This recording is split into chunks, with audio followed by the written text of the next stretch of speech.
What's going on, guys? I want to welcome you back. Happy season 4.5 and October as Daredevil enters the fray of 40+ heroes and lets the devil out.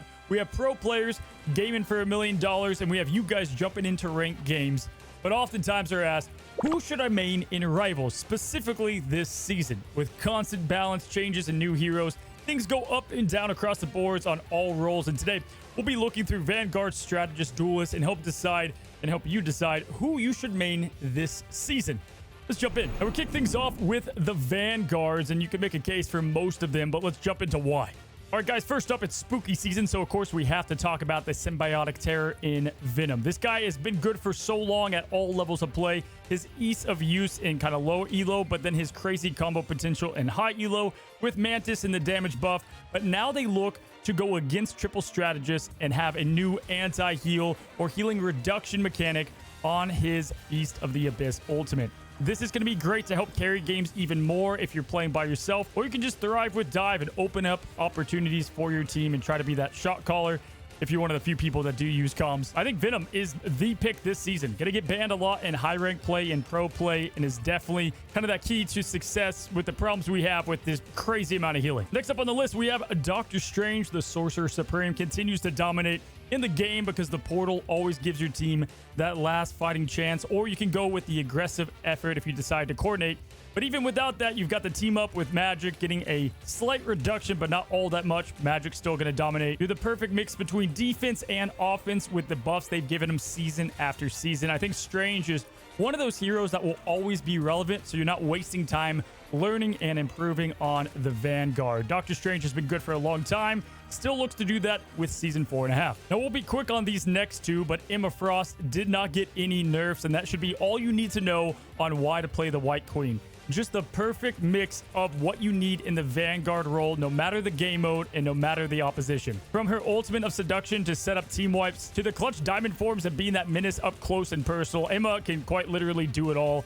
And right alongside her is Magneto. Again, not a lot to say here. Magneto is a great defensive Vanguard in terms of countering some of the best duelists, especially with Hela and Starlord running wild this season. But I would say after watching pro play, the Meteor M's and the protection you can do with your bubbles are probably the biggest difference makers in terms of carrying. If you want to solo carry, perfect Mag, and there you go. Now let's mix things up and talk about the elos, and we're going to start with high elo. If you play at the highest level or you play with good coordination, Groot and what he can do with the upside and his ult being able to completely solo carry if you need to, the tree continues to get better and better. And with Phoenix now kind of dipping out, he'll get even more of a boost combined with Hulk not being responsible for the Namor team up. That alone will allow you to play the Gamma God, one of the highest skill ceiling characters within the entire game. He takes some time to learn, but if you just learn how to be a menace in the backlines, you can just be the reason that your team is winning games. Now on the side of low elo, kind of the same song and dance, but your kind of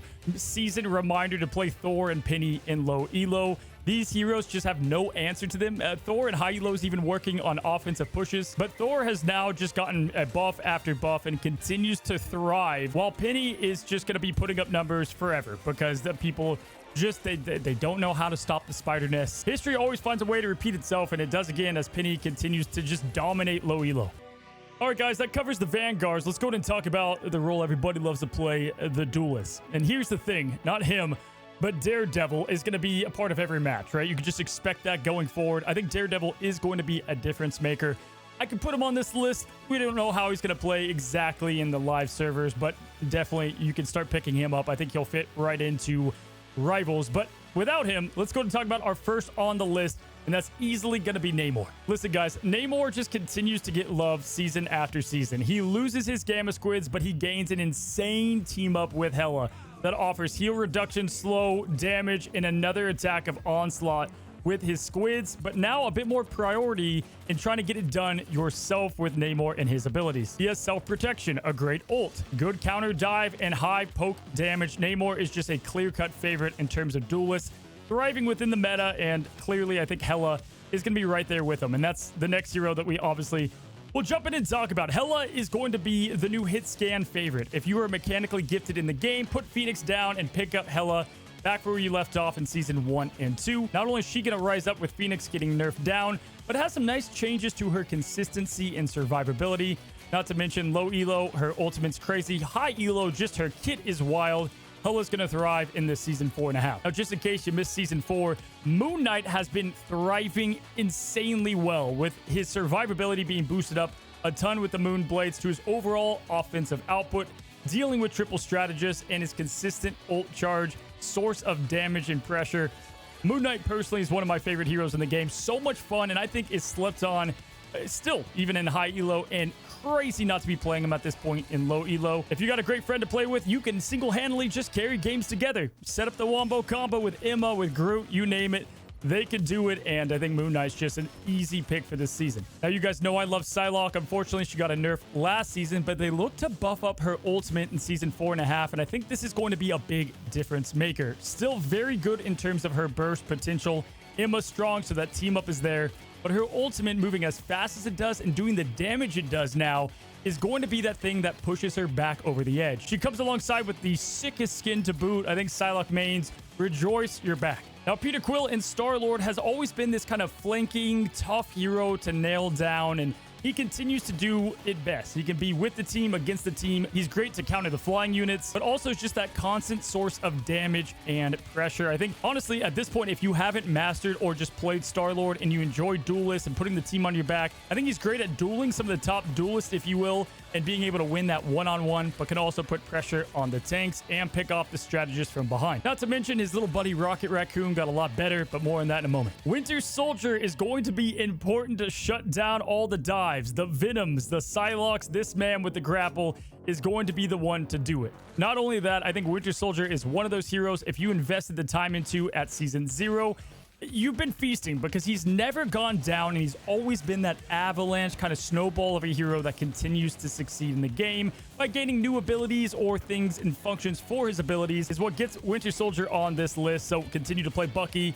He'd be crazy. And then lastly, guys, I think Wolverine is going to continue to kind of jump up and shine, you know, getting rid of Venom's diving in, kidnapping them, or getting rid of the main tank and making them uncomfortable while, you know, the off tanks are just kind of wandering around in the back lines. Wolverine has kind of been that key to success for his team over and over. Even with the nerfs, no one has kind of matched his niche and role within the game.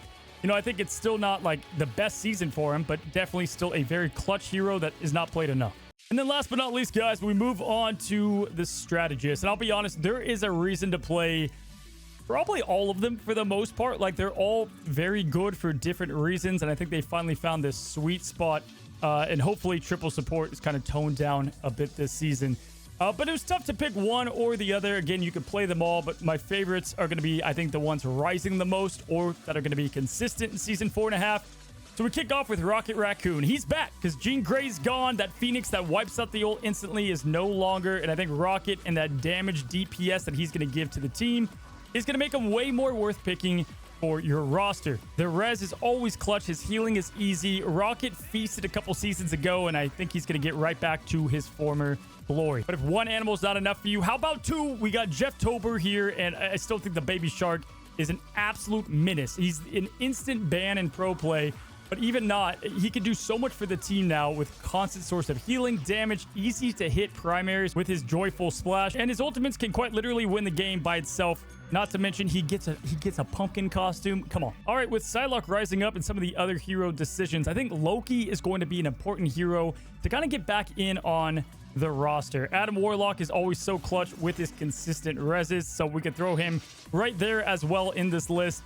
But Loki has had a lot of nerfs happen, but continues to be that kind of cog in the machine, and his niche is not easily able to be replaced. Moon Knight will feast off you, but if he's out of there, this is a great way to counter Psylocke and some of the other heroes like Starlord with the clones, with the lanterns, and of course you still have the great damage boost. Now, of course, Luna's always going to be great. We can talk about her. I'll show the graphic up. Yep, Luna, she's still good for sure. But let's talk about Invisible Woman and Mantis. I think both of these, again, we've talked about all the strategies, but both of these have good reason to play. Ultron took a big nerf. I will have him off this list, but Invisible Woman can kind of be that ultimate Jack, or I guess Jill of all trades for the team. The pushaways can be life-saving to push away Agamottos, to get people off the point on so many different domination matchups. There's big gaping holes to push people through. Her healing's top of the line. Her ultimate is great for sustain and opening up fights. Invisible Woman, if you're solo playing, I think is still just a great choice. And then if you're playing with a partner, learn Mantis. Bring that extra DPS in there. Get that damage boost on your Venom, the damage boost on the Psylocke. I think Mantis is an easy decision if you're playing Strategist, your buddy plays Duelist, or Vanguard. Continues to be great with the ult and the lead that she can do. A lot of things to manage as Mantis, but even out of triple Strategist, she continues to shine. So there you guys have it. Again, that's not all the heroes, but a good majority of the ones that I think are going to make the biggest difference this season. But at the end of the day, just have fun. If you're winning, keep playing. Doesn't matter who you're doing it with. And as always, guys, appreciate you guys selecting the video and hanging out here on the channel. Subscribe if you haven't clicked the red button. Helps me personally a ton. Yeah, till the next one. Happy rivalry.